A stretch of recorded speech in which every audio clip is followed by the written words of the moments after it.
Estamos iniciando a sessão de trabalhos de sexta-feira do Centro Espírita Bel Sebastião de Almeida, dia 18 de julho de 2025, com os trabalhos sendo transmitidos pela Rádio Abel ou TV Abel, uma vez que as atividades presenciais de sexta-feira foram temporariamente interrompidas.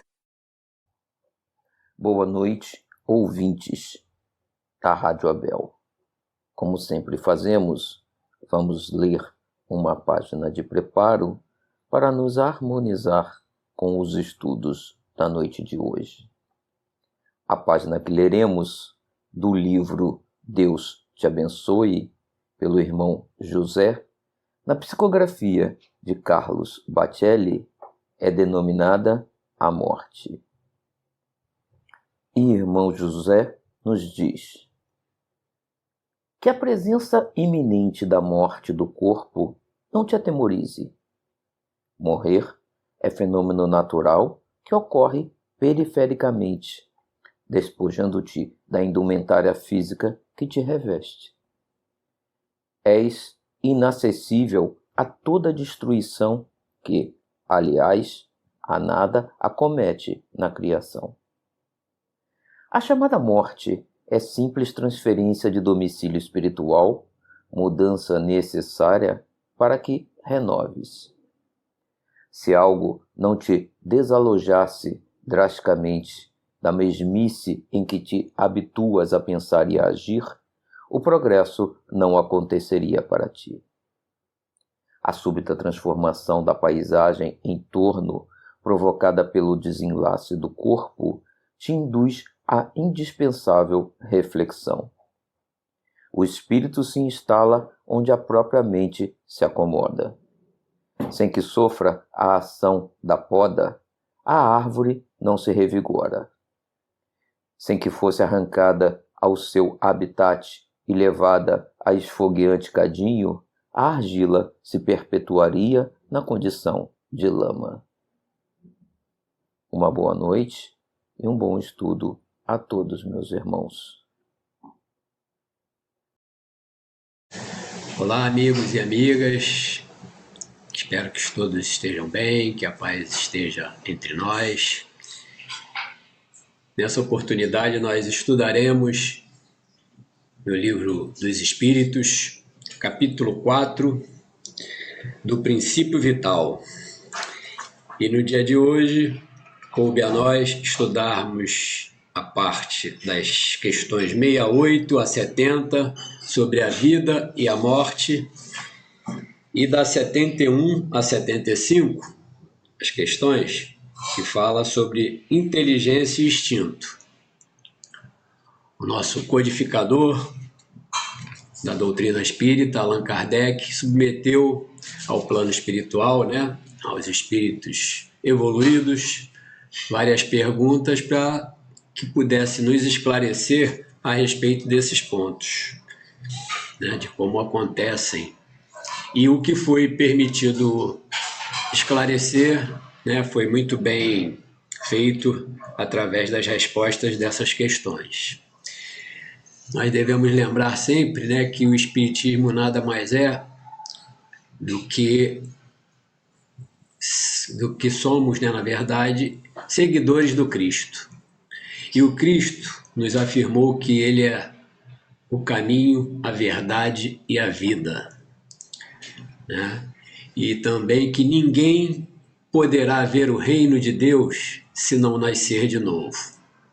Muitas coisas que o Cristo nos disse foi sob forma de parábolas, histórias, para ilustrar aquela época, mais de 2000 anos atrás, para o melhor entendimento da humanidade naquela época. Muitos de nós provavelmente estávamos lá, e ouvimos aquelas histórias para que pudéssemos iniciar o entendimento. E como a doutrina espírita nos esclarece, como o Consolador prometido por Jesus, que veio esclarecer diversos pontos, por ele deixado um véu sobre essas questões, Vem o Espiritismo nos esclarecer que nós estamos em evolução e muitas daquelas parábolas fica muito clara à luz das respostas dos espíritos, né? Dos esclarecimentos que hoje nós temos já a capacidade de entendermos melhor. Então, quando Jesus falou ninguém poderá ver o reino do céu se não nascer de novo, ele não falou sob forma de parábolas, ele falou objetivamente, né? Então, desde aquela época, a reencarnação já estava descortinada para todos nós, visto até que as religiões e as seitas orientais milenares, né, já creem nisso desde sempre. Mas, para a nossa sociedade, né, diversos entendimentos, né, as religiões foram se multiplicando, nenhuma delas criada pelo Cristo, ele não criou igrejas, mas e fizeram interpretações da Bíblia ao bel prazer, né, entendendo de outra forma alguma das afirmações. Porém, essa do renascer, para que pudéssemos melhorar, é bem clara, né? E nós entendemos também, né, na doutrina espírita, que a justiça de Deus, né, fica de certa forma apagada ou obscura quando se não soubermos da reencarnação, né? Porque Deus faria algum de seus filhos sofredores e outros em melhores condições físicas, intelectuais, né? Até financeiras, se não fosse por merecimento. Ele estaria privilegiando alguns, o que não cabe, né, na afirmação que sabemos que Deus é todo amor, é todo poderoso, né? E ama todos os seus filhos da mesma forma, né? Como ser perfeito que é. E Jesus também nos fala, né? E aí, no caso, na verdade, Allan Kardec, retratando e interpretando as leis de Jesus, diz: nascer, viver, morrer, renascer ainda e progredir sempre. Tal é a lei, né? A lei de Deus. Então, está dentro desse escopo, né,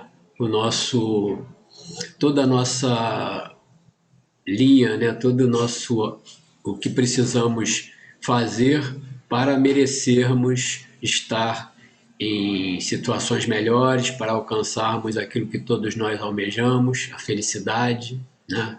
E Jesus nos diz: a felicidade não é deste mundo. Isso não quer dizer também que aqui não possamos ter momentos felizes, né? Pois todos nós, de alguma forma, vivenciamos em algumas fases da vida, né, momentos felizes. E da mesma forma vivenciamos dificuldades e tropeços, né, e dores, que também certamente fazem parte da nossa necessidade de evolução, né? É aquela velha máxima da colheita depois do plantio. Se as dificuldades que estamos passando, se os momentos de tristeza, de dor que estamos passando não encontrarem na atual existência o motivo, se nós não encontrarmos, certamente está em vidas anteriores, né? Então, necessidade de fazer o caminho de volta, de reconstruir, né? E Jesus também não cessa, né? Começa o ensinamento maior dizendo que devemos amar a Deus acima de todas as coisas e devemos amar ao próximo como amamos a nós mesmos. Então, essa eu costumo dizer, né, humildemente, que é a fórmula da felicidade. Ou seja, essa ascensão até o céu que a gente imagina, né, o céu é o local feliz que todos nós desejamos, né? Essa subida, essa escada até lá passa necessariamente pelo amor ao próximo. Qualquer outra alternativa não nos levará a isso, né? A gente não pode justificar os nossos sofrimentos ou as nossas dificuldades para deixar de praticar essas atitudes, né, de amor ao próximo, porque são elas verdadeiramente que vão nos fazer chegar àquele estágio que desejamos, de harmonia, de felicidade, né? E aí vem todos os ensinamentos do Cristo nos falando sobre perdoar, 70 vezes 7, cada ofensa, né? E não é só uma delas, enfim, sobre amar o próximo, sobre dividir, sobre não sermos egoístas, não julgarmos para não sermos julgados. É claro que a gente vê os esclarecimentos também, de novo, da nossa doutrina espírita, né? Esse julgamento, é claro que a gente, quando verifica que há alguma atitude de alguma pessoa equivocada, nós sabemos que ela é errada, mas condenarmos eternamente essa pessoa, queremos que ela seja condenada eternamente, é que não está correto, né?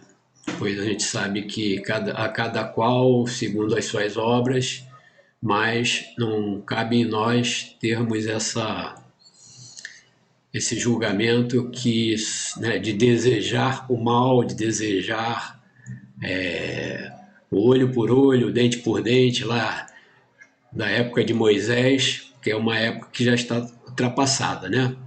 Jesus veio para resumir tudo aquilo numa lei de amor. Então, pouco a pouco, nós temos que buscar nos transformar, né, o homem velho, nesse novo homem, praticando, sobretudo, esses ensinamentos. Não adianta nós mentalizarmos e não colocarmos em nossas vidas, né? Senão, de nada vai nos ajudar. Muito pelo contrário, né? A responsabilidade aumenta à medida que nós já aprendemos. Então, aqui na questão 68, na parte da vida e a morte, né, Kardec pergunta qual a causa da morte dos seres orgânicos. E os espíritos respondem: esgotamento dos órgãos. E aí depois Kardec pergunta se poderia ser, né, a morte a cessação de movimento, como comparado a uma máquina desorganizada, e eles informam que sim. Se a máquina está mal montada, cessa o movimento, e se o corpo está enfermo, a vida extingue, né? E aí Kardec continua perguntando se a lesão do coração por que uma lesão do coração mais depressa causa a morte do que as dos outros órgãos? E eles respondem que o coração é a máquina da vida, não é, porém, o único órgão cuja lesão ocasiona a morte, né? Ele não passa de uma das peças essenciais. Apesar de sabermos, né, a ciência comprova que as mortes causadas pelo coração continuam sendo as que mais ocorrem, né, em maior grau. Ou seja, as lesões cardiovasculares, né, são as que mais levam à morte ainda hoje, ainda atualmente, né? E na pergunta 70, que é feito da matéria e do princípio vital dos seres orgânicos quando esses morrem? O que é feito disso, né? Eles respondem: a matéria inerte se decompõe e vai formar novos organismos. O princípio vital volta à massa de onde saiu, que é o fluido cósmico universal, né? E nós sabemos, quando o nosso corpo morre, né, que a decomposição forma outros seres. E esses outros seres, como eles explicam aqui, né, estão justamente energizado, se assim podemos chamar, pelo fluido, pelo princípio vital que ainda consta nas nossas matérias. O nosso corpo já não tem mais capacidade de continuar a viver, mas esse fluido, né, parte para esses micro-organismos que são criados a partir da nossa decomposição. E depois, quando esses novos seres morrem também, esse fluido volta para o fluido cósmico universal, né? É muito interessante essa explicação. Ele fala que morto o ser orgânico, os elementos que o compõem sofrem novas combinações de que resultam novos seres, os quais aurem na fonte universal o princípio da vida e da atividade, o absorvem e assimilam, para novamente restituírem essa fonte quando deixarem de existir. Os órgãos se impregnam, por assim dizer, desse fluido vital. E lá mais à frente ele diz: mas quando os elementos essenciais ao funcionamento dos órgãos estão destruídos ou muito profundamente alterados, o fluido vital se torna impotente para lhes transmitir o movimento da vida e o ser morre.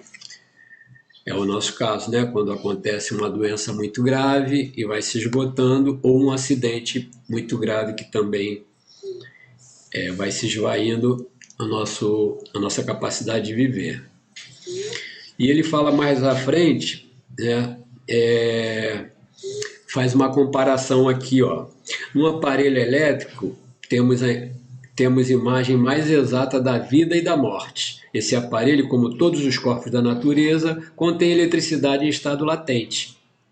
Os fenômenos elétricos, porém, não se produzem senão quando o fluido é posto em atividade por uma causa especial. Poder-se-ia, então, dizer que o aparelho está vivo. Vindo a cessar a causa da atividade, cessa o fenômeno. O aparelho volta ao estado de inércia. Os corpos orgânicos são assim, uma espécie de pilhas ou aparelhos elétricos, nos quais a atividade do fluido determina o fenômeno da vida. A cessação dessa atividade causa a morte. Muito claro, né? E complementando aqui, ó, a quantidade de fluido vital não é absoluta em todos os seres orgânicos. Varia segundo as espécies e não é constante, quer em cada indivíduo, quer nos indivíduos de uma espécie. Alguns há que se acham, por assim dizer, saturados desse fluido, enquanto outros possuem quantidade apenas suficiente. Daí, para alguns, vida mais ativa, mais tenaz e, de certo modo, superabundante. Quantas pessoas, né, a gente vê, poxa, aquele cara ali ou aquela moça ali é ativa, está sempre bem disposta, sempre fazendo alguma coisa, e outras pessoas já são mais lentas, mais vagarosas, né? Tem menos disposição. É claro que aí tem que se ver, né? Fazer a separação. Tem aqueles preguiçosos, não é esse que a gente está falando, mas aqueles que já têm realmente essa característica, né? Dentro de si próprio. Está aqui a explicação, né? Por conta da quantidade de fluido que tem em cada um. Então, nós somos seres da mesma espécie, mas temos quantidade de fluido, né, diferente.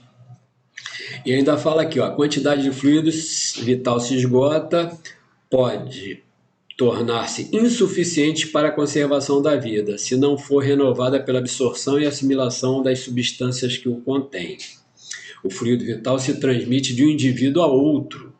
Aquele que tiver em maior porção pode dá-lo a um que tenha de menos e, em certos casos, prolongar a vida prestes a extinguir-se. A gente vê isso onde? A gente vê isso no passe magnético, né?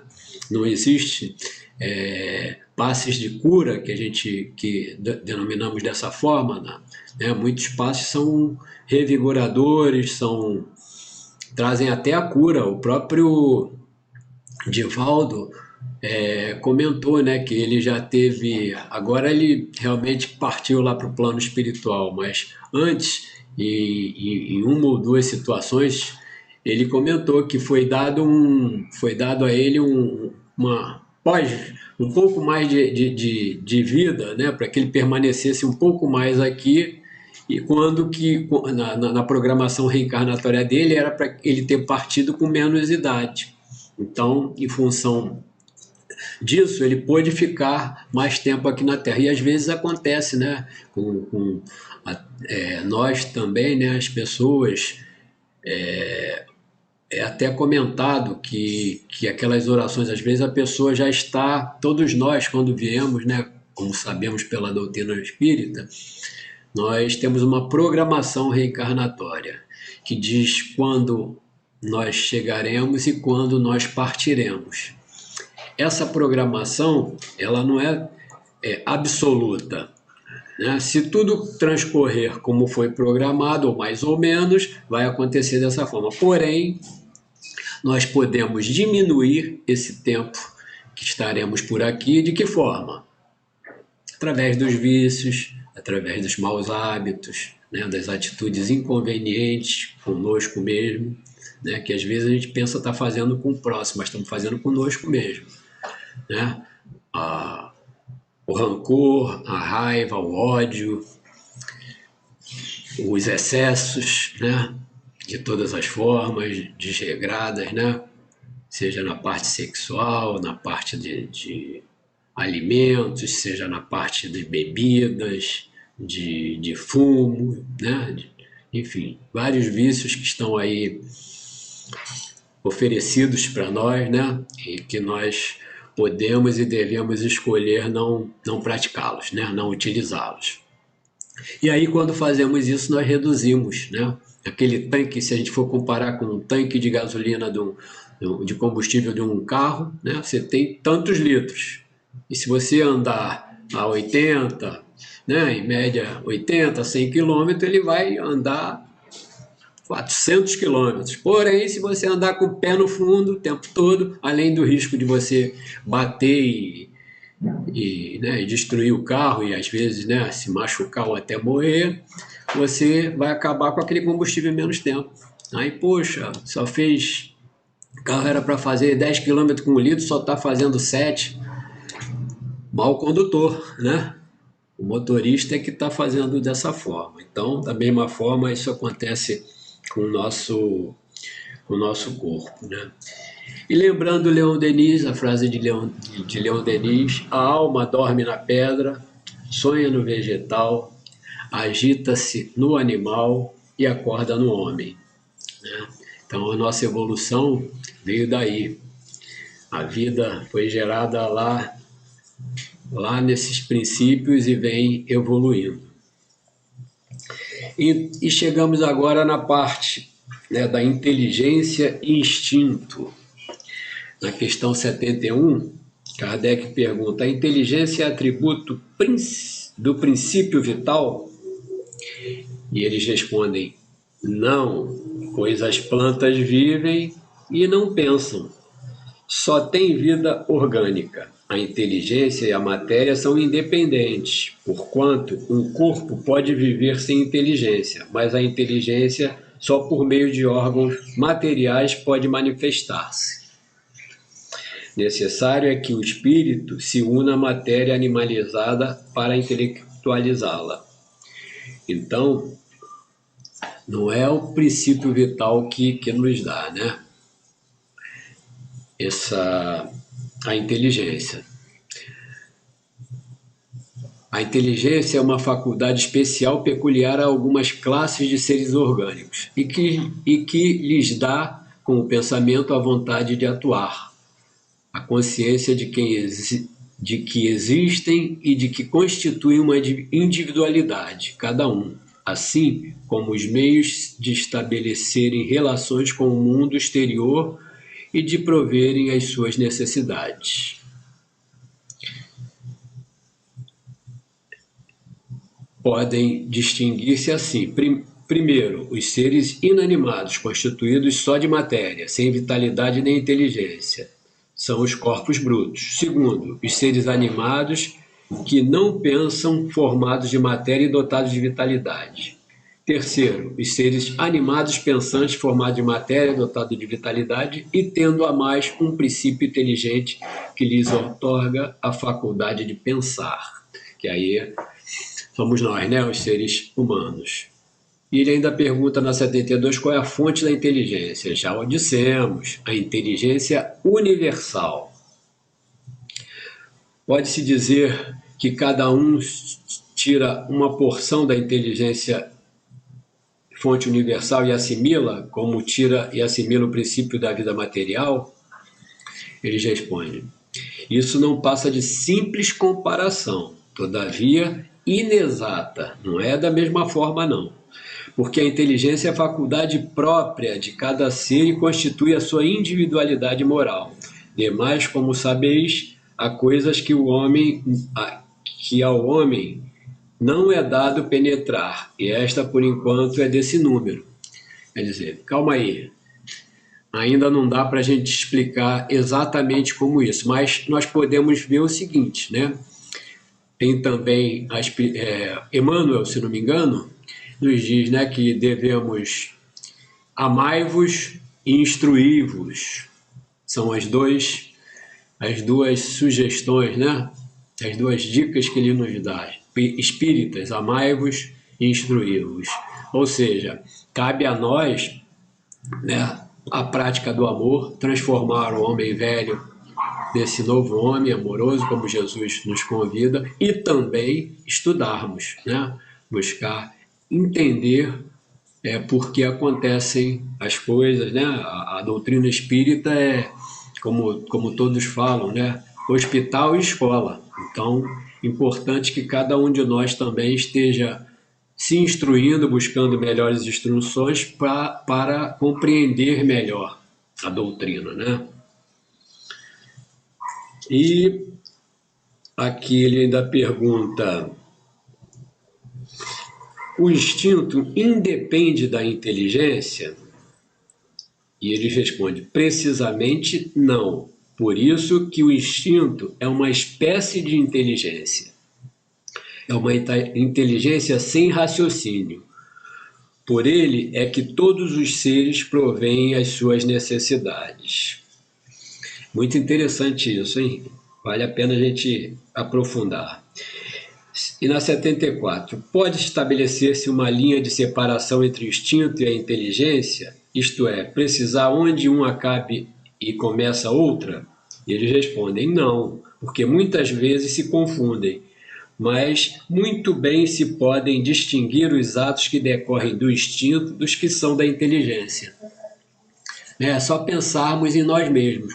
Quantas situações a gente, vamos aqui, né, acontece, você está atravessando, de repente, você ouve um barulho, você para no mesmo tempo porque, está vindo um carro. Isso foi a inteligência que fez? Não, foi o instinto de sobrevivência, né? Disse para você não ir, você está, não sei, lá no mar, e de repente você se sente que está ficando difícil, você quer voltar. É inteligência? Não, é o instinto de sobrevivência novamente atuando, né? E a inteligência vai nos levar justamente a pensar, né, em situações que a gente possa elaborar para não estarmos expostos, para estarmos mais protegidos, diferente daquele instinto que já é inato em qualquer pessoa, que mesmo aquelas que têm providos de menor capacidade intelectual, né? O instinto está em todos nós, até nos bichos, né? Nós vemos isso, né? Nos animais.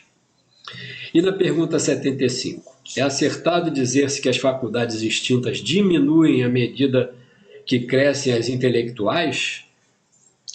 Dizendo que o instinto diminui, quanto mais inteligente você é, menos instinto tem?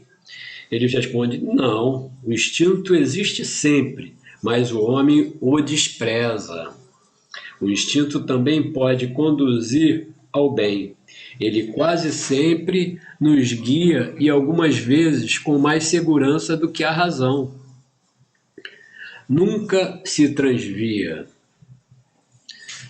Olha só, né? Porque às vezes a intelectualidade, né, acha que é muito inteligente e aí começa a desprezar aquelas nossas aqueles nossos instintos que vêm nos dizer, não faz isso não. Não, aí você acha, não, eu sou muito inteligente e sei que posso me livrar. E às vezes se dá mal, né? E na pergunta 75A, por que nem sempre é guia infalível a razão? E eles respondem categoricamente, seria infalível se não fosse falseada pela má educação, pelo orgulho e pelo egoísmo. O instinto não raciocina, a razão permite a escolha e dá ao homem o livre-arbítrio. Pois é, mais ou menos o que a gente falou antes, né? Você, às vezes, por se achar muito inteligente, não ouve aquele anjo da guarda, ou aquele instinto que fala para você, não faz isso não, é melhor não fazer isso não, hein? Melhor você andar em menos velocidade, mas você acha, não, eu já sou o cara, né? Eu já sou fera, e aí muitas vezes se dá mal. E aqui uma notinha de Kardec para terminar. O instinto é uma inteligência rudimentar que se difere da inteligência propriamente dita, em que suas manifestações são quase sempre espontâneas, ao passo que a da inteligência resultam de uma combinação e de um ato deliberado, é o livre-arbítrio, né? O instinto varia em suas manifestações conforme as espécies e suas necessidades. Nos seres que têm a consciência e a percepção das coisas exteriores, ele se alia à inteligência, isto é, à vontade e à liberdade. Muito bem, meus amigos. Então, estão aí, né, outras informações importantes para o nosso caminhar, que cada um de nós possa sempre estar refletindo, estudando, para melhorarmos, né, a nossa capacidade de entendimento e, sobretudo, modificarmos as nossas imperfeições, né, deixarmos para trás os nossos vícios e procurarmos, de alguma forma, contribuir para um mundo melhor que está se modificando, né? O nosso planeta Terra, como sabemos, está se modificando para um planeta de regeneração. Então, que a gente possa dar a nossa cota à parte para que isso aconteça o mais rápido possível e também para contribuir que nós estejamos, né, reencarnemos nesse mundo de regeneração e não permaneçamos em mundos de provas e expiações como é a Terra atualmente. Que Jesus e Deus e Mãe Santíssima Maria de Nazaré nos abençoe, os nossos lares, a nós próprios, nossos familiares, nossos amigos, mas também a todos aqueles nossos irmãos necessitados, onde eles estiverem, sem um lar, nas cidades em guerra, nos hospitais, nos manicômios, em qualquer lugar onde possa a paz, nesse momento, não estar reinando. Fiquem com Deus e até a próxima.